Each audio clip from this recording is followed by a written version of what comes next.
Vichaar, let me introduce myself. My name is Leena Singh. I didn't join these Vichaar sessions since it started over here, but I used to join when it was in the Linux networks, right? So I've been serving Khalsa school for some time now. Very much attached to Gurbani. It has done a lot of research in Gurbani. Try to do katha on the radio. It's Radio Chardi, Kalaa, if any of you have heard that. My sound is clear, thoda ucha bol diya. So yeah, and I'm also an engineer by profession. So that's about me. Let's start today's topic. I think this is the title which Indaviji helped me decide is, what does Shri Guru Granth Sahib Ji tell us about Mun, and how do we work on our Mun? It's a very vast topic and very important topic. Just if you look at the word Mun itself, which is used in Shri Guru Granth Sahib, it's about 3,700 times that word appears. Just that word appears in Guru Granth Sahib that many times. And there are many different talks on this. I've tried to put down on what we can achieve from today. So I just worked on this abstract with Vichi. So let us try to see what does Shri Guru Granth Sahib Ji, what is that telling us about Mun, which is mostly translated as mind. We'll see that it's also in other spiritual practices also. Whatever they call Mun, it's finally get translated as mind. They talk about almost the same thing. How is different or same from other concepts we hear about no mind, zero mind, original mind, true mind, related to mind. There are so many concepts out there and so many practices over there. And then what does our Sadguru, what do they tell us? How do we work on our Mun to stay on the path they have laid for us? So we'll try to dwell on those based on some quotes I have taken from different scriptures, as well as the Gurbani, which I extracted from Guru Granth Sahib Ji. So the topics, just a quick glimpse of the topics which I put down. These are all the slides you'll see. There is a Mun, mind. What is it? What is it in general form, right? Not in Shri Guru Granth Sahib, but in general, what do people think when they talk about mind? What about different religions? What is their take on mind? Just a very abstract, high level, what do different religions think about mind? And then if you keep looking into all different scriptures, if you keep looking into all different books which are there, read them, follow all the practices, not really follow, but find out about what happens in those practices. Finally, what are they trying to tell? What is the sense? What is the sense of what are they trying to do with the mind, right? Why is it so much related to the spirituality? And then there are other terminologies, and taken some quotes scriptures, and then dwell into the Gurbani. What is mind in Gurbani? What does our Guru tell us? What do they tell us about how do we control our mind? Man Mana. What is Man Mana? How do we achieve Man Mana? How do we reform or transform our mind? And then the question is, what do I do with my mind, and how do I purify? What to practice? So all these topics I've tried to take it based on taking some Gurbani quotes and putting in the slides, and we can do Vichaar based on that. So this is in general in terms of research, internet, books, encyclopedias.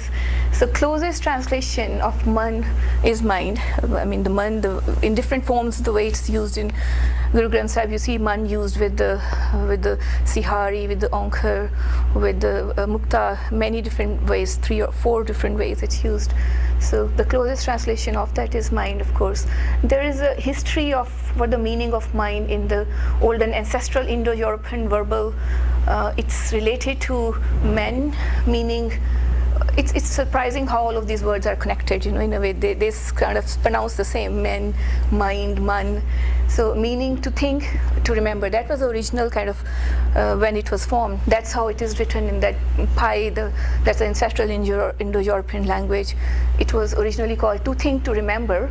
And later on, between 14th and 15th centuries, they generalized the mind to include a lot of other mental faculties. They included in the mind the thought, the will, the feeling, the memory, and a lot of other things.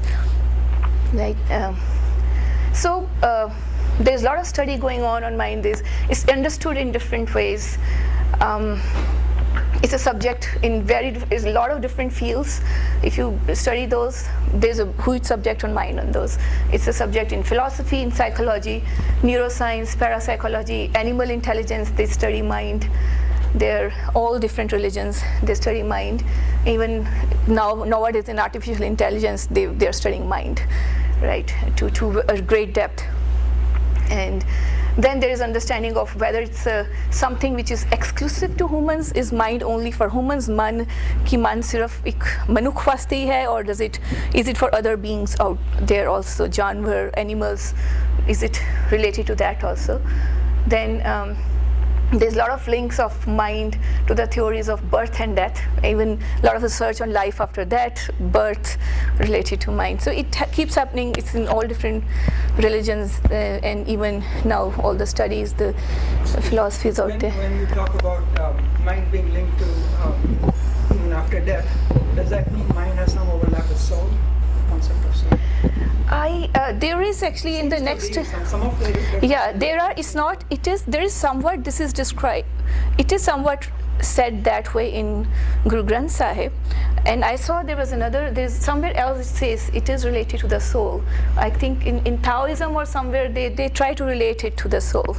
So there are other religions also which think the same way, and in Christianity they don't want to relate it to anything else than what it is. So that's what I have tried to capture here as an abstract. In Judaism, I don't know what it means, but this is Mot Shalet al Halev. That means mind is the one which rules the heart. And now everybody is trying to use mind to attain that one divine, true path, right? So then what they write there, humans can approach the divine intellectually through learning and behaving according to the divine will, as included in the Torah, and use that deep logical understanding to elicit and guide emotional arousal during prayer. So they are trying to use their mind to attain that goal. In Christianity, they see the mind as distinct from the soul, and sometimes they further completely distinguish it from spirits. There's no relation at all. And there are some old Western esoteric traditions. They refer to something called a mental body.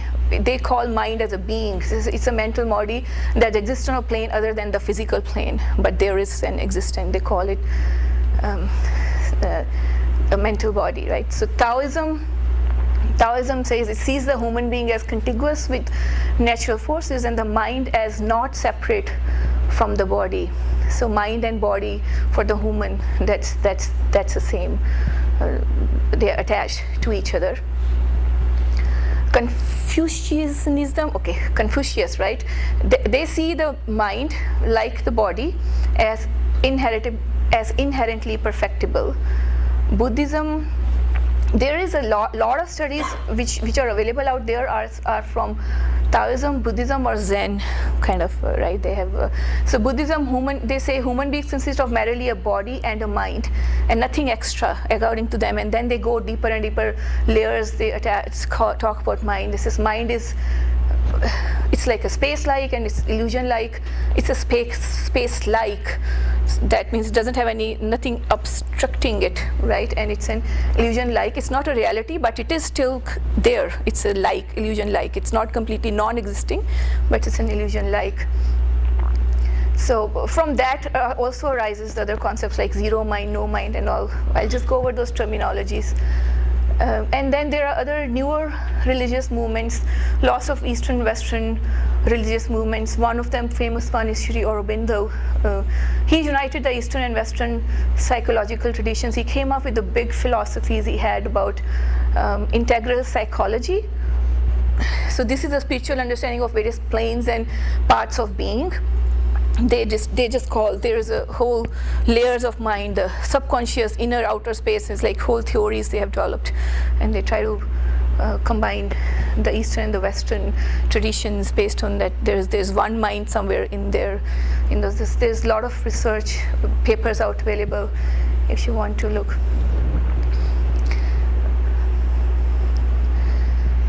So finally, yes. There is also a big another line of thought, Descartes' mind. What is that? Descartes' mind. What is that? What? Mind and body as a duality. As a two separate. And right. I think the Western mind or the Western philosophical tradition has been on this non-integral thing right. until it's like 50 years ago. Right. And they discovered the other part, the duality, the non-duality from the Eastern traditions. That's right, and that's why it says originally it says in Christianity these are two separate things. That's what it's based on. And slowly, when they're learning and reading more about the Eastern spiritualism, they're. I think, therefore I am.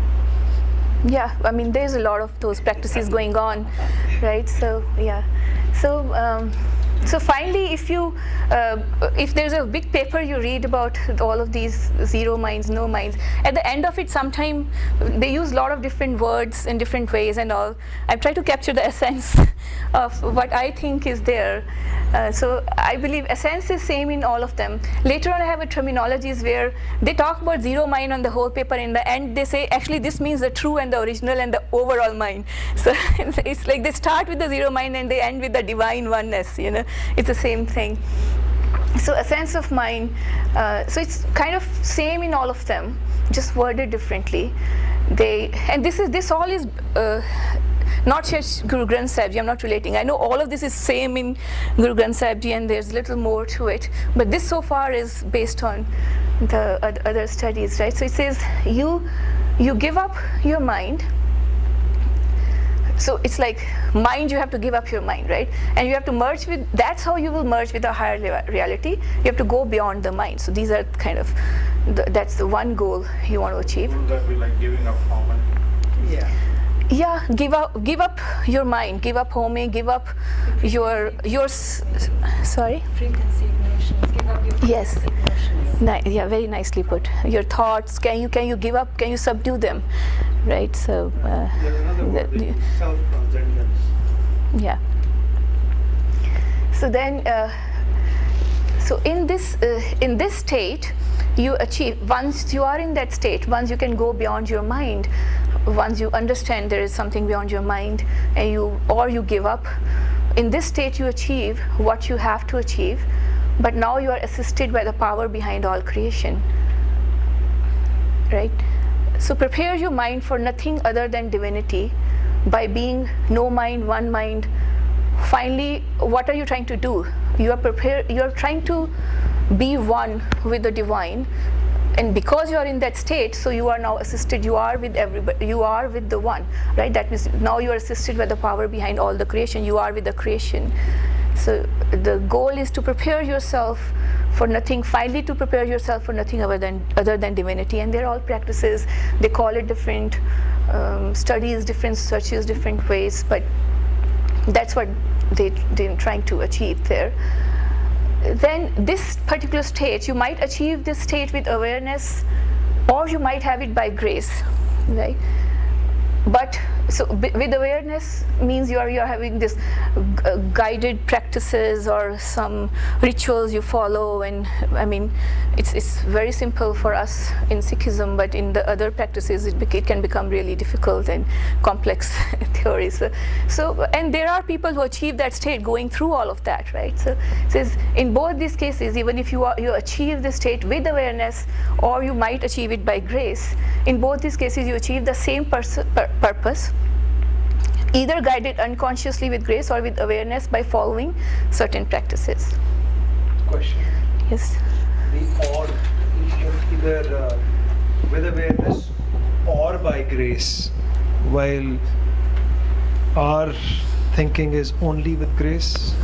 Will you talk about that later? So what I want to convey here is So you do, you put all the efforts, and you are aware of what you are doing, and you get there, right? You are knowing, you are at a stage where you know you are no mind, or whatever you call it, right? You are already, you are attached to that higher mind, or I mean, if I relate to, or there's a grace on you by birth, you have it. You are doing unconsciously, you are attached to the oneness, and that's what basically in Sikhism is. We are, our Satgurus tell, Amrit Chake, we are attached to it, so much unaware. We are doing it unconsciously. We are going on the path, right? So, brother, is unassisted, unprepared grace versus prepared. Grace with preparation, grace seems to imply you don't have to make an effort. grace seems to apply. You don't have to make an effort. I don't agree with that. Because then I would say it's grace with preparation, right? I mean, if a person is doing nothing. Yeah. I think maybe we can say. Path, Yeah, you're right. Yeah. and he gets the grace. That's like a lottery. So maybe grace. Does anybody get it? Yeah, so I think grace, this also means that you know it, you don't practice so much, and you get the grace by knowing. Grace is there. There are people who get it by grace also, right? But they know it. They are following something, You get it right? so simply by grace, and white folks come to the Gurdwara every day. Why do fight? I think it's like this, you have to make your effort. You make your effort, and if you have the grace of Vaheguru, it will be successful. Well, indirectly it is connected with the idea of being connected to the divine. that is right, When but you get connected, right, that means you realize that you are nothing, yeah, right, that your essence is divinity, that's right. right? When So- you're able to transcend yourself, and there is, I mean, I like the way you put it. It comes either from grace or from effort, Or from lot of practices and efforts, right? But by no means understand from this that you don't have to put an effort. But there are few in millions who do get by grace also, fine. right? So But I would that's- say that the combination is good, is better Yeah. probably. That's right. If it doesn't work, the other You have to have a faith in grace, and you have to put effort also. You're right. Yeah. It's like, earning money. Yeah. Some people get lost, the others have to work. Yeah. Now there are traditions where grace is. count on grace only for earning money. I don't think any of them will say that without any effort, grace will do it for everybody. But I think there are traditions that focus on effort and process and don't have any concept of grace. The Gyan Marg in Hinduism doesn't Okay. have any concept of grace. I think Buddhism doesn't have a specific concept of grace either. Although it's implied a little bit, but I don't think it's specifically that concept. Well, I think the issue of, anytime the issue of grace comes in, if you consider yourself separate from the divine or separate from life, right? If you get into the duality, then all of these things come in. Otherwise, everything is graceful. Yeah. Finally, when you reach that stage, it is a grace. I mean, it's how did you reach there? Yeah. So, okay. It's a pull-push mechanism, right? Grace is pulling you and you're pushing with your efforts. Yes. Nice. Yeah. Well, I think it's a combination of both, right? Say, even in the case of lottery, somebody had to do some work to buy the lottery. That's right. for it Exactly. to be able to Yeah. get it. Yeah. So If you, it's got to be one Yeah. leading to the other. right. But I think you were earlier connecting the naam to Baji Bani with spirituality. Like one of the words Baji says, Man tu jot sarup hai, Yeah. apna moh pachan. Right. So in that case, man, it's the same thing as God in that context. So the minute you understand it, then it's done. We'll go over that. Yes, that's a good comment. Yeah. Can I add one thought? One thought I have about grace is that the core to the concept of grace is not having your ego involved, not thinking I am doing it. So when you think it's grace, you're getting ego out of the way. Otherwise, you say, I have done so much stuff, I have done meditation, and that's why That's I'm right. getting it. And I here you're think, saying, yeah. I have done that, but it's God grace that's doing You're it. right, So I think yes. the grace is kind of the antithesis to ego. Yeah. The concept of grace, thinking about grace, Yeah. So, is a way to overcome ego Yeah, also, from a I- practical point of view. I remember somebody, I think somebody very known, enlightened, he made this comment, they said in Sikhism, Japji Sahib, there is Gur Prasad. He said that's what get them there. He said, because they, in their practice, they leave everything to Gur Prasad, and that's why they attain, right? If they attain, there's more there to attain, then there was given an example of people going and saying we are trying this, then this me trying comes in the picture, right? So that's the okay. Sorry. I think one concept which is missing from this presentation is of Inman and Unman. Hanji. And I think in his study Sikh Terminologies by Commissioner Sardur Singh Ji, Hanji. he deals with these two aspects very well. Inman and on. Inman and Unman. Achha ji. Inman is really which is influenced by ego and Mike attributes, while Unman sort of is more on the spiritual side. I'll just add into that. Kabir Das ji says, Kabir, eh man sakti, eh man siyo, eh man panch tat ko jiyo, eh man jelo unman rahe. ये मान ले जो उन्मन रहे वो तीन लोग की बातें करे. हाँ जी. So what another thing I would like to add into this is on the grace and efforts. Guru Sahib talk about Sikhi is not complete without effort. Udam karendiyan jiyo tu, kamavdiyan sukh pahunch. To Prabhu mil, Nanak Putri Chind.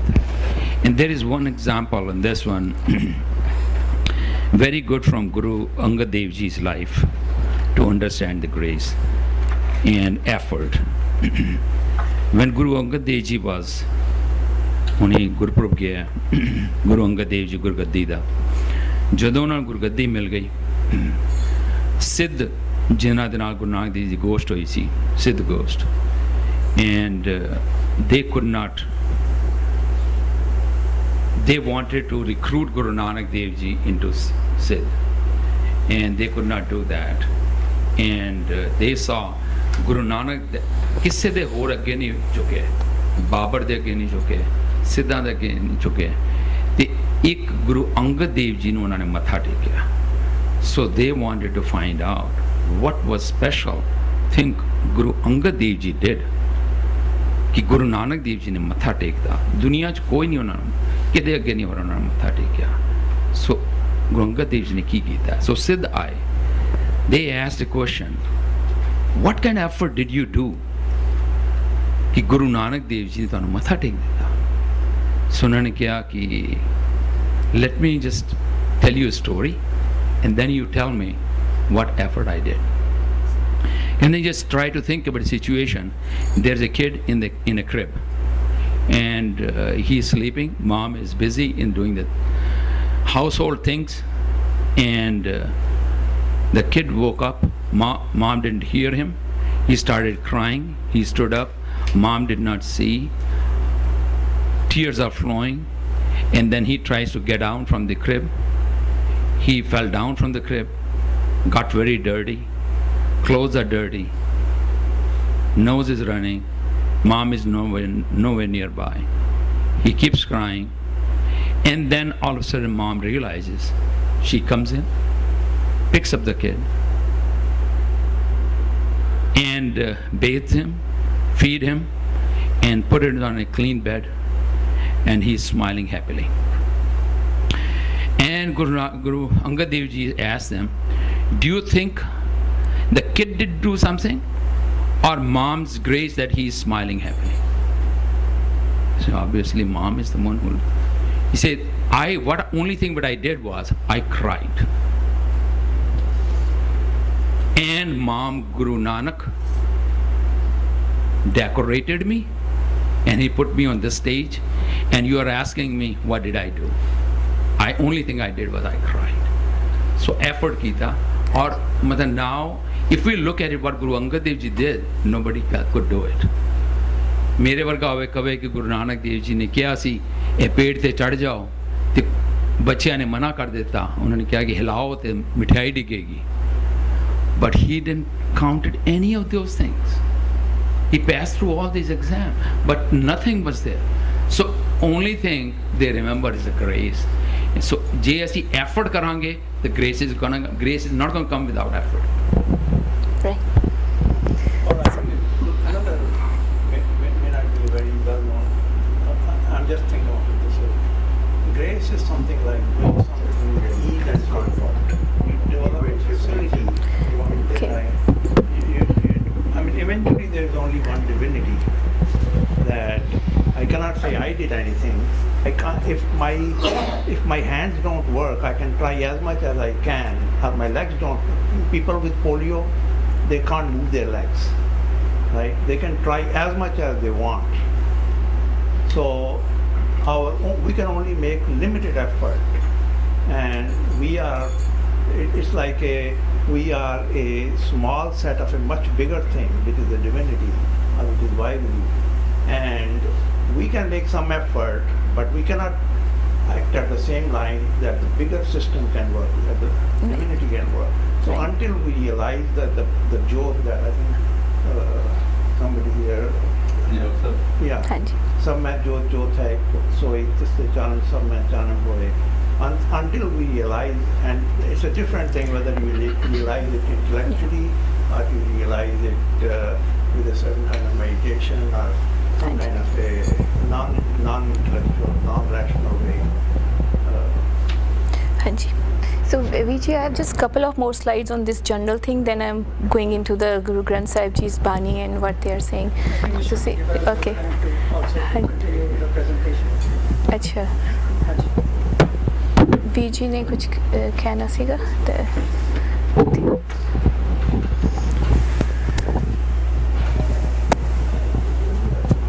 I am reminded of a Pankti, very important Pankti by Guru Nanak Ji Maharaj in Siri Rag, I think possibly it is on page 24. Ab tan chikdo, e man midko, kamal ki sar na paye, mool na paye. What I am trying to bring in is this one, the intimate connection between mind, body and soul. And one view is that these are three different entities. The other is no, they really merge into each other. So I will request you to really, with reference to Guru Granth Sahib Ji, illustrate this, what exactly all this involves. Thank you. So, okay, so let me move on. So based on everything else, then Guru Granth Sahib Ji here, that's what I've captured here.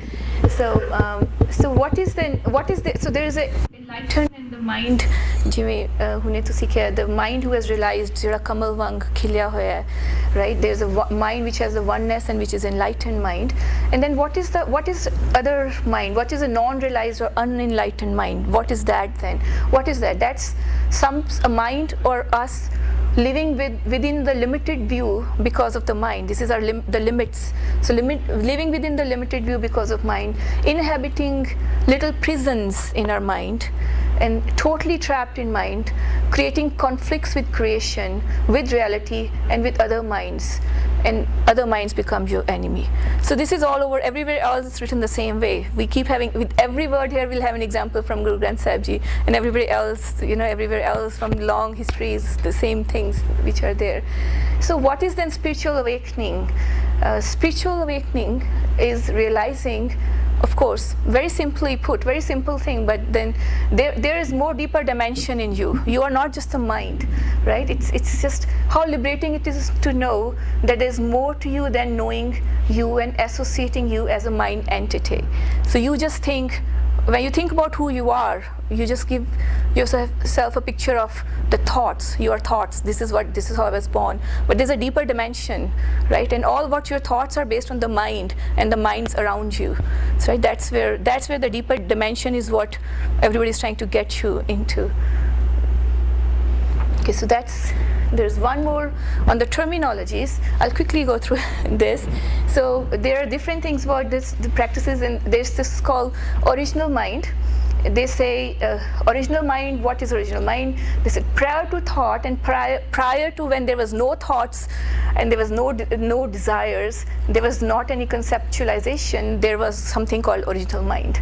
And how do you discover it? How can one discover it? If you can discover it by removing all sensations, all desires, concepts, all the violations, or any awareness of I, right? So in Buddhism, this is mostly from the Buddhism. They call it Buddha nature, or they also call it no mind. So what is no mind? Taoism does a little bit more on there was a paper on the Taoism on no mind. So it is coming from the Taoist background mainly, and Buddhists also use that. So it says one of their sages, they translate it as no mind as a no deliberate mind of one's own, or no mind of one's own. So the thing, so this is the Taoist sage rises beyond all distinction and contradictions while remaining in the midst of human affairs, just like what you put, right? In dealing with things, he has no deliberate mind of his own, but responds to them spontaneously without any discrimination.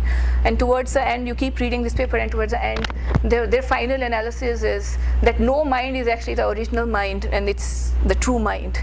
So he's saying it doesn't mean there's nothing existing there. It means just having everything else all together, all one. So then there's this thing on zero mind is mostly used in Zen talks. So this is one of the Zen talk. I have just a very little excerpt from there. It's like they say child's mind is a zero mind. It says it has no memory. It's like a clear mirror, and it just reflects. No mind. What is no mind? You don't have mind on your own. You just reflect to everybody else's mind. That's what we do, right? Anyway, in this world, that's what, according to all this spiritual, the human being who is not enlightened, who doesn't realize, he's always reacting to the mind waves, right? So his child mind is zero mind because he has no memory yet, and it's always reflecting to what's coming to it. And then there's this little bit.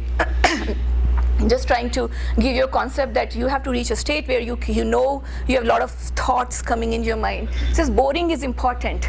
As you keep craving, if you can get bored, means you can get enlightened. That means you have that in you, where you know that you don't have any desires or thoughts. Nothing is kind of interesting to you.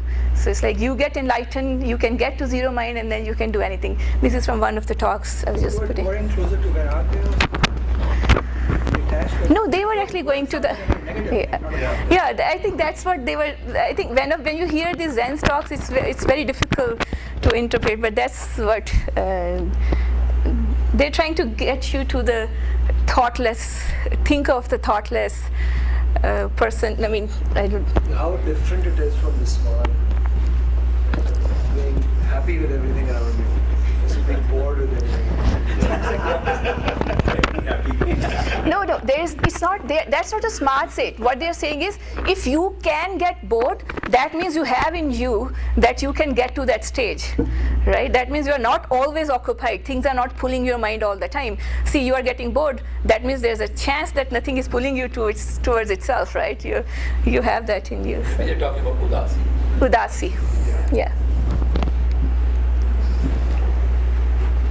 So some quotes from other scriptures, I mean, they kind of try to tell the similar things. The Bhagavad Gita says, for the one who has conquered the mind is, it's a translations from some, okay. For the one who has conquered the mind is the best of friends. But for one who has failed to do so, his very mind will be his greatest enemy. Then he says, the peace of God is with them whose mind and soul are in harmony. So they have this concept of course, mind and soul and body, who are free from desire and wrath, who know their own soul. So there's a Buddhist quote, it says, the mind is everything. What you think, you become. So that's a living truth. You live with the minds. So your mind is everything. You can, whatever you think, you become. There's a Zen mind. It says in the beginner's mind there are many possibilities, but in the expert's there are few. So Zens always try to get into the state of where you have no mind of your own. It's like when you are an expert, you don't have any of mind of your own, right? There's some talks on what is genius mean. Genius actually means it's nothing to do with them. It means the grace is flowing to them. They have reached a state where the grace now starts flowing to them, right? So then there is no mind. It says no mind is enlightened mind. It doesn't mean that there's no mind which is enlightened. Means that if you are in a no mind state, that means you are enlightened. So I think coming to now Guru Granth Sahib Ji, I think the main thing whenever we want to, the first thing which comes to our memory is Man Tu Jot Saroop Hai. What is it Guru Granth Sahib Ji now telling us? What do they tell to us about our man? How do we see our man? What is a man to us? Based on our Satgurus, our man is everything. Man is Jot Saroop. Man Tu Jot Saroop Hai. Apna Mool Pachan. Oh my mind, you are the embodiment of the divine light. You have to recognize your origin. So they have put the mind to such a high state, like your mind has the divine reality there. It is the Jot Saroop, right?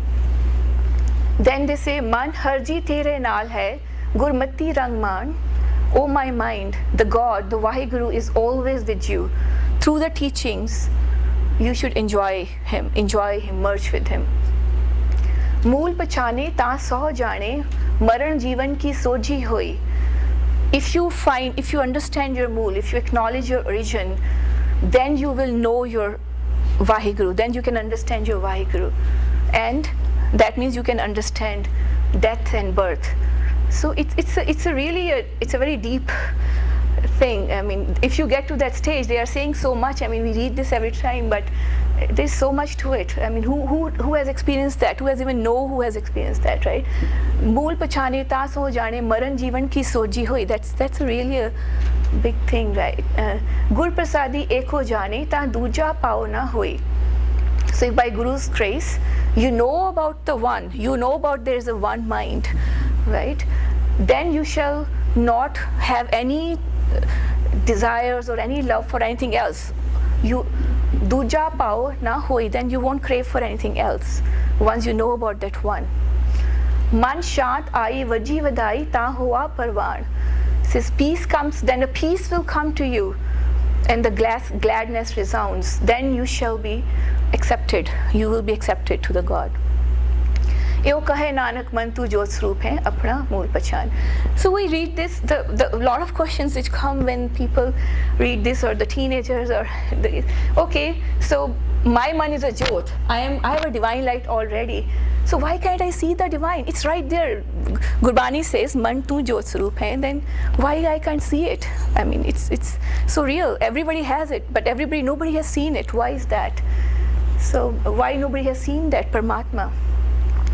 So what can you see? Then I try to take this from there.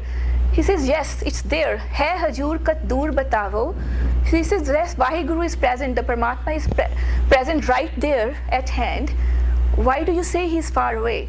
How do you see it? What can you do? What can you see? He says, Dundar badho, sundar pavo.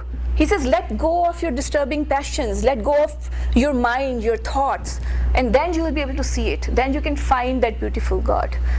Right? That's what they're trying to tell there. So it's again the same thing as, yes, we know this big reality, the truth, which is very simply put, but to realize to that is the main effort. It's so simple, but it's so simply put here. Tie up your disturbing passions, but then the question is, how do you do that? Why can't I do that, right? So then why am I like this? Why can't I do that? That's a question. Yes. Just on the same mind that you're talking about earlier.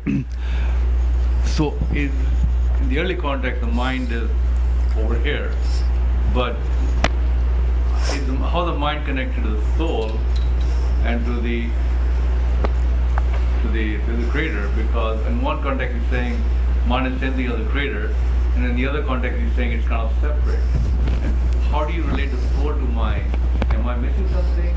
Are they two different things, or are they one? Need help. So can you repeat again? What is it? I'm not able to. Mind and soul. part of it. So you're saying why is mind and soul different? Are they different? First, Are they different? According to everything I have read, they are different.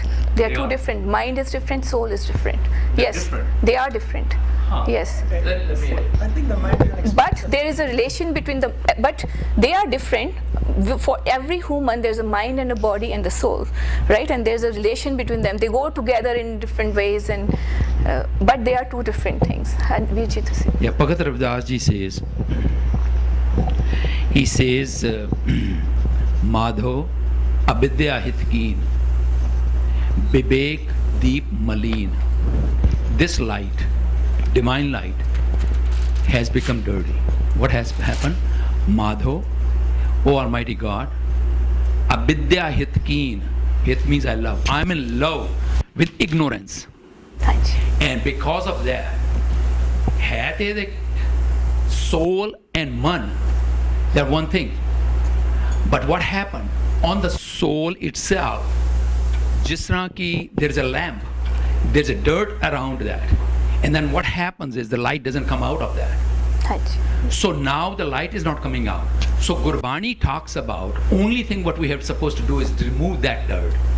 And that is Madho avidya hitkeen, Vivek deep maleen. So this lamp has become dirty, and Vivek is the one which distinguishes between right and wrong, soul and man. Now man has taken over this over the soul. Yes. Yeah. कहो It's Kabir लेले को चूंगे नित पेड़. That's what is happening. The mind is it is taking the guidance from man. ਅਸੀਂ ਕਹਿੰਦੇ ਨਾ ਮੇਰਾ ਮਨ ਨਹੀਂ ਕਰਦਾ, ਅੰਮ੍ਰਿਤ ਛਕ ਲਈ ਮੇਰਾ ਮਨ ਨਹੀਂ ਕਰਦਾ. We are taking the guidance from man. So ਉਹ ਕਹਿ ਰਹੇ ਨੇ ਮਨ ਤੂੰ ਜੋਤ ਸਰੂਪ ਹੈ. He's trying to remind you, you are the part of that divine light, and you are merged into that soul, and you have to just recognize that. That's all the part of us is. So man, the way in which I understand, the Bani is saying that, it's very clear. By Gaurav Das ji is saying, Madho avidya hitkeen, Vivek deep maleen. That's the message. Get back to a quotation you said earlier, A1 Sakti, A1 CO. Yeah. I think we are going around in circles because the mind has both aspects, and you also said Unman and the other mind. So there's a part of the mind that's very closely tied into the soul, and there's a part that's tied into Hauman. It depends which mind we are talking about, because it's used in both senses. When we talk Mantu Jot Sarupa, you're talking about the CO part of it. Yeah. When we talk about Mande Piche Jana and some of the things you were saying, then you're talking about the Shakti part of the mind, So which is tied, yeah. makes you a Sakat and a Manmukh. That's what it takes. So that's why we shape get of- confused, because we use the same word for two very related but very different concepts. So it's the way. Well, before coming to this meeting, I just looked into an encyclopedia of Sikhism. I just looked into the Encyclopedia of Sikhism, which is published by the Punjabi University. There are 4 volumes. And I was looking for the word man. Unfortunately, I didn't look for the word mind. But there was no description of man at all. So if the Encyclopedia of Sikhi represents certain measure of understanding of Sikhi, then I thought maybe we learn something. This Mahan Kosh, right? That has all. There's a literal. Maharkosh dekho to. Yeah, they have all this. Which inside? Encyclopedia of Gurbani. The second thing is, one interesting question is, what is mind? That is what you have on the top. Has anybody seen the mind? Is it, has science, does science know anything about So all it? these studies on it. No, but what I mean, is it a philosophic concept? Is it a concept in the humanities? Is it a spiritual concept? Because if It's it is nothing with all of tangible them, for sure. Then it is very Yeah. hard to tell what is mind Yeah. and what is soul. Yeah, it's not tangible, and they keep adding to the definition of mind in the dictionary. That's why they. Yeah. So that's physical. That's the physical side of the mind, and then the spiritual Yeah. side. Mantu Jot Sarupa. Well, I think that from what I understand is there's one possibility that, when we're talking about psychotism, okay, what you're talking unfettered awareness, mind, the original mind. हाँ जी, original mind.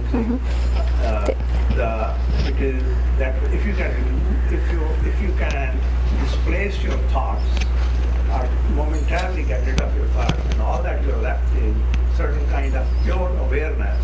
That's right. That's what everybody just try to say. That's what Vijay was saying from his quote example. You're saying it in this word, right? That's most of it. Exactly. Yes. But the point is how you get it. Right. Right. Exactly. And We have a whole Gurbani. Yes. Continue.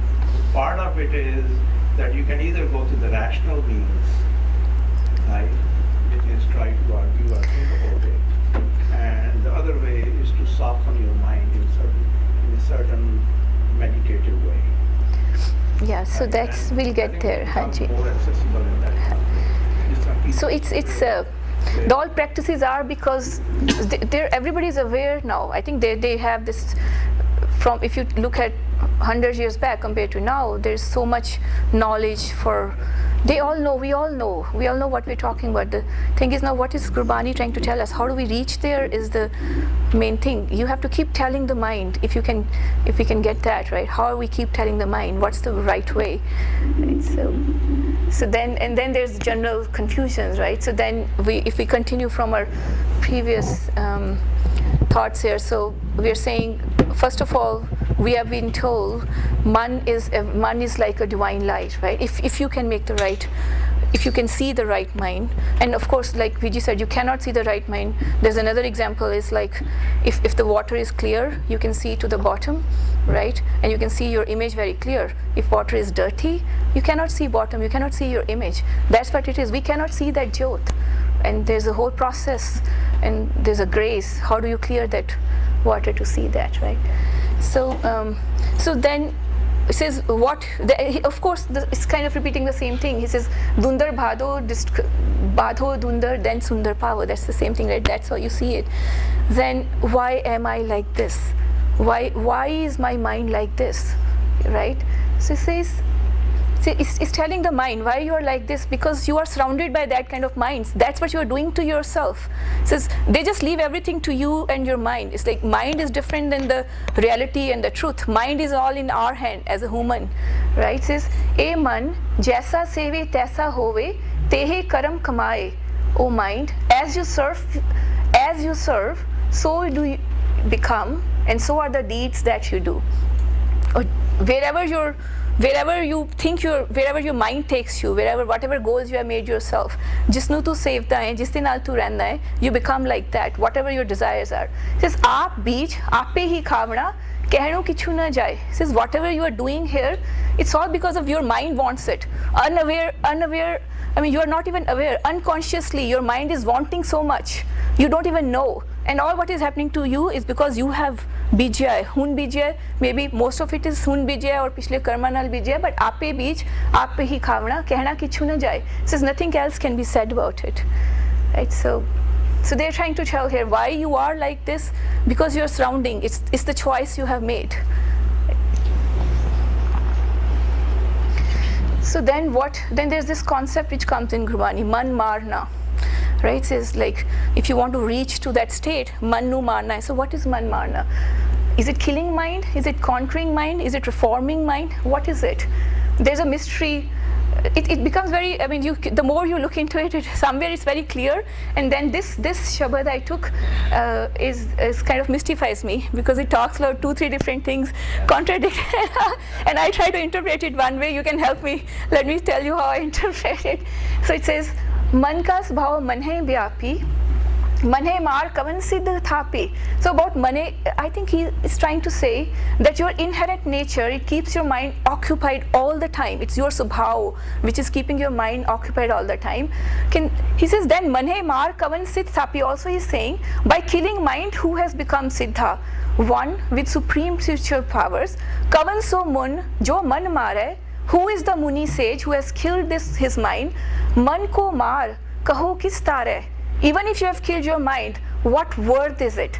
Who have you saved? So what is he trying to say? He says, man nu maar ke ki litta hai. What have you done by doing? If you're doing a man marna like a siddh, jive siddh man maar ke spiritual powers ਲੈ ਲੈਂਦੇ ਕਿ ਤੁਹਾਨੂੰ ਉਹਨਾਂ ਨੇ ਕੀ ਕੀਤਾ, ਕਿਸ ਦਾ ਭਲਾ ਕੀਤਾ, what have they achieved, ਕਿਸ ਨੂੰ ਉਤਾਰਿਆ ਹੈ, right? So it's no use. Man ਹੈਗਾ ਹੈ, man is there, you have to do something to it, you don't have to kill it, right? That's what I interpret from the first one. Then it says man antar bole sab khoye, man mare bin pagat na hoy. Now in the same shabad he's telling you man maro, man mare bin pagat na hoy. But what kind of man maro? He says kaho kabir jo jane peo man madhusudan tripavan deo. He says man antar jada, everyone speaks through mind, whatever is you're speaking is because of your mind. He says man mare bin pagat na hoy, but without you kill your mind, kill your thoughts, right? Kill without killing your mind, you cannot do a bhakti also. The bhakti you cannot do without killing your mind. And then previously he's saying Khavan so mun jo man mare, man ko maar kaho kis tare. So clearly I think he's trying to tell us je man nu marna hai, attach your man to the oneness, right, and go towards a bhakti path. Je man nu marna hai, don't try to attach marna it the way the Siddh maro it to go to the Siddhi path, right? That's what he's trying to tell. If you can interpret in a different way, you can help me. Yeah, one pretty good example in Gurbani comes in.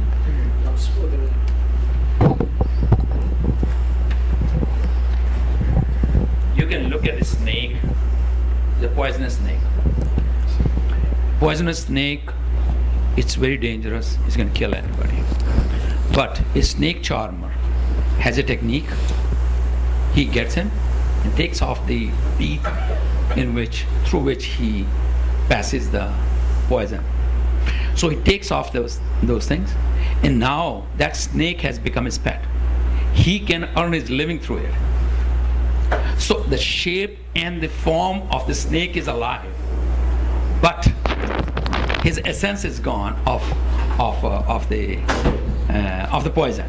So the same way is man. Now man madhusudan tribhun deo. So now what has happened in this way? The man is there, is a snake, but now snake is helping me out. That's good.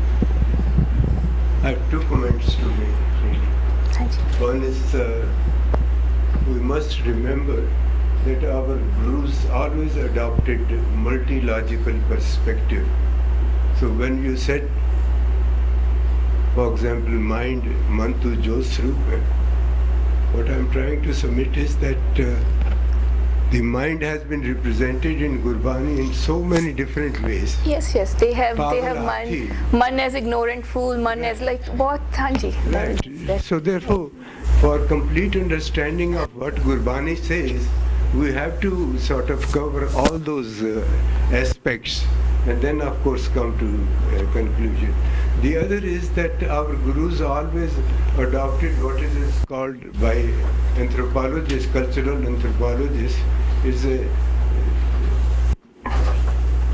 ideology of language which is non-dual. So if we keep these two things in mind, then, for example, why I'm like this, it's not merely man marna, but there are other perspectives also. For example, Mama Mansyu Kaj hai Mansa de Siddh hoi.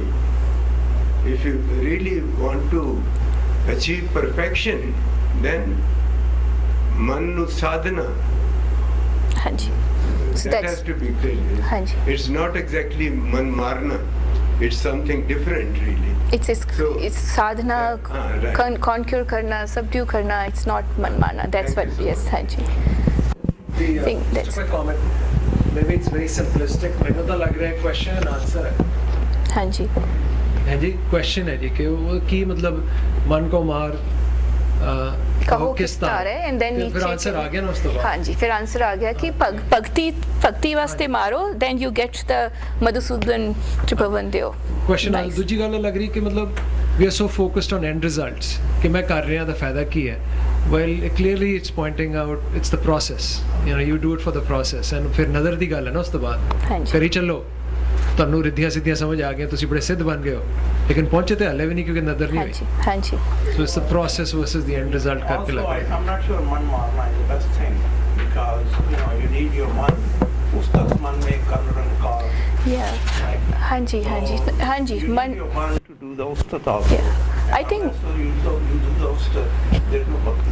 Hanji, man marna. I don't think there are other examples here which is the conclusion that man marna doesn't mean killing the mind. It means reform, transform, subdue, right, or conquer. So.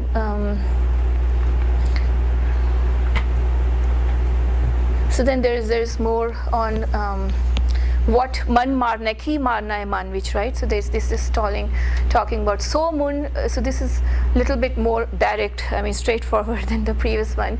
It says so mun je man ki dubida mare. So ki marna hai man which, man di dubida nu marna hai, right? Dubida mar brahm bichare. Right? So is man ko koi khojo pai, man khojat naam nao nidh pai. Says if you killed your dubida in the man, that's what jisnu marna hai, subduing your duality, you contemplate on God, and you yourself examine your own mind, and by examining your mind you will finally you will obtain the treasure of Naam.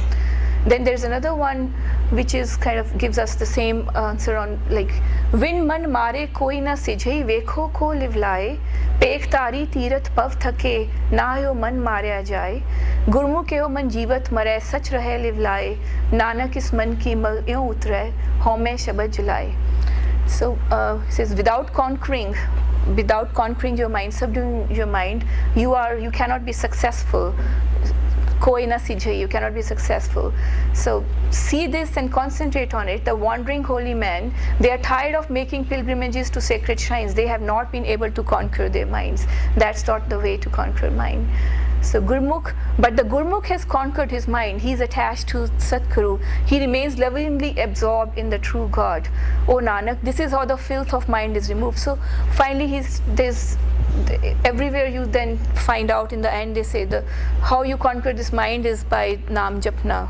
Your filth is removed by the Shabad. Shabad is the one which is going to burn away all the filth, make it more pure.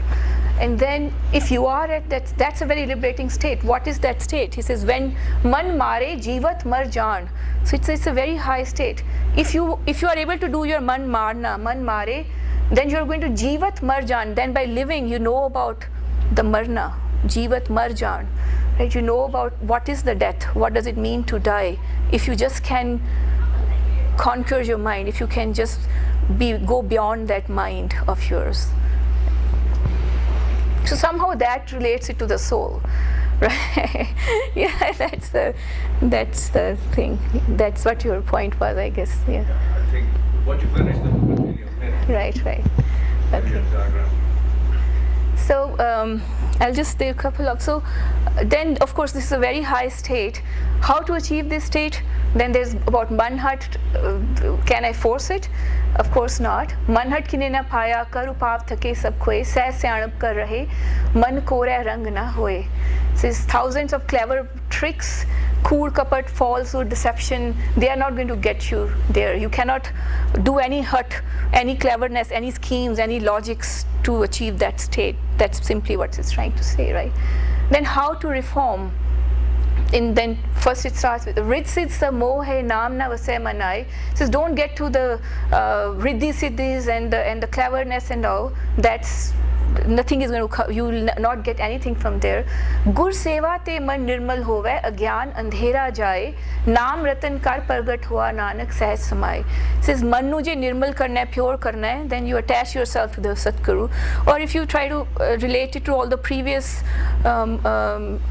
understanding of how they're saying man operates and all, it's trying to tell you attach your man to the Satguru's man, and then you will get there, right? If you kisnu sevna hai to Satguru nal attach karo, and then you can get there. So then what to do? We said we should reform mind, transform mind. That's what is to be done. That's a life's purpose, right? Then it says na man mare na maya mare. Here this is man or maya dono mari nahi sakde. What will you do? Na man mare na maya mare. Jin kich kiya soi jane. Jinne sab banaya hai Rab ne. He only knows, right? Shabad Vichaar pao sagar tare. You just focus on Shabad Vichaar, and that's how you cross the terrifying world ocean, right? So that's where you say, okay, the only thing you have to do is reform or transform your mind. And then what again about what you have to marna kisnu hai? It says vichar mare tare tare ulat jon na aave. If you subdue your mind's thoughts, the vichar, and that's you save others, and you don't come to the jon again, the birth cycle again. What else do you do with that kind of mind? If you are surviving, if you are there with that kind of mind, you become paras. Aap paras param thyani sa sache phave. The supreme meditator, the person who is at that stage, is himself becomes like a philosopher's stone, because it's all the mind. Everything is this mind game. A person comes in with that kind of mind, he can transform everything else in the goal. That's what our Satgurus are, right? The true man is so. Dhyan, aap paras param dhyani saat sache pave. So he is pleasing to the supreme God. I thought in that aap refers to Vaheguru, but I guess you can interpret differently. Which aap paras param dhyani saat sache pave. Yeah. No, this one is from the Mun Sn Khalsa and also Sahib Singh. I haven't done any other reference check on this. I should try that. Only these two. So. Then the Satguru, then of course it's trying to align yourself to the Satguru. It says Satguru mile tatat paye har ka naam man vasai shabad mare man mare apna mukti ka dar pavanya. So if you should meet the true Guru, then if you meet the true Guru, you obtain the sense of reality. Your mind starts knowing the reality. Now your mind is in tune with the Guru. It knows the reality. That's how you know the reality, right? So then there's next one about man mare tat mar jaye bin muए kaise har paए. So there is so without such a death, without your man marna, there is no way you can attain divine. I mean, I think everybody is saying the same thing. All scriptures kind of say the same thing. Man mare daru jane koe, man shabad mare bujhe jan soe. So that's the main mystery. Who knows the medicine? Who knows? Only very few knows the medicine to kill the mind. Man mare daru jane koe, man shabad mare bujhe jan soe. And then Sadhguru tells that man shabad mare, shabad nal marna hai. They have made it so easy for us. I mean, if you compare all the practices and all in the other spiritual practices, it's just mind-blowing. Okay, so what do they tell us? What do we do with this such mind, my mind? What am I like? So make it a friend. Make your mind a friend. You live. What is falsehood? What is in tune with the truth? And what is people's other waves, right? That's kind of what it's telling, right? So, man pyara ji mitra, har bin chhoot pasare, man pyara ji mitra, big sagar sansare, charan kamal kar bohit karte, saisa dukh na vyape, aat peher prab jape. You get into a stage where you can dwell on that aat peher, right? Then you can see the falsehood too. So, tell mind, this is what you should do. So har prem pagat, that's why it says man pyara jiyo mitra, har prem pagat man leena, man pyara jiyo mitra, har jal mil jeeve meena. Like the fish of mind lives only when it is immersed in the water of the God. So you can immerse yourself in the dirty water, or you immerse yourself in the water in tune with the divine oneness. It's your choice. We need to finish up. Yeah, this is the last. Last. If there's enough interest, we can think of some follow-on topic. That's right. This in a few months. So I think that's it. Finally, I think the main essence there is what is told to us. So I can go through this shabad actually. Tukhari mahalla phela, e man merya bin paudhiyan mandar kyun chadha. So about practices, this is you bina paudhiyan to bina bedi fade. You cannot cross that ocean. You need something. Don't think you can do it yourself. You have to need something, right? Par sajan apar pritam gur shabad surat langave, right? Mil saas sangat kare raliyan fir na pachotave. So there is always this thing about Satguru and the saas sangat. And then of course there's all this Satgurus have set us for us the daily nitnem and everything. That is for realizing that it's needed over and over again, right? You cannot. You are surrounded by the true mind and you are surrounded by all the other minds, if you want to go across, you need the Nitnem also. You need to come to the Sadguru. I mean, even if your mind doesn't understand, you have to accompany him. You have to go sit there.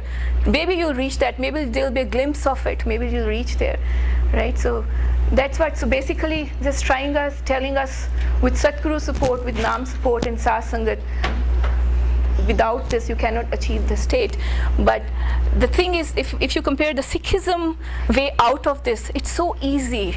The way they, I mean, of course, when you grow, you can say it's difficult because, you know, when you practice it, but compare it to those with the other spiritual practices, how difficult. They make it so difficult and still people do it. I mean, here they make it simple, I mean, simply, you know, a little simpler than every other practices which are there. So we should follow that. Any questions, or I can wrap up, or we can have a follow-up topic. Okay, all right, thank you. It's a lady who sings it. Her name is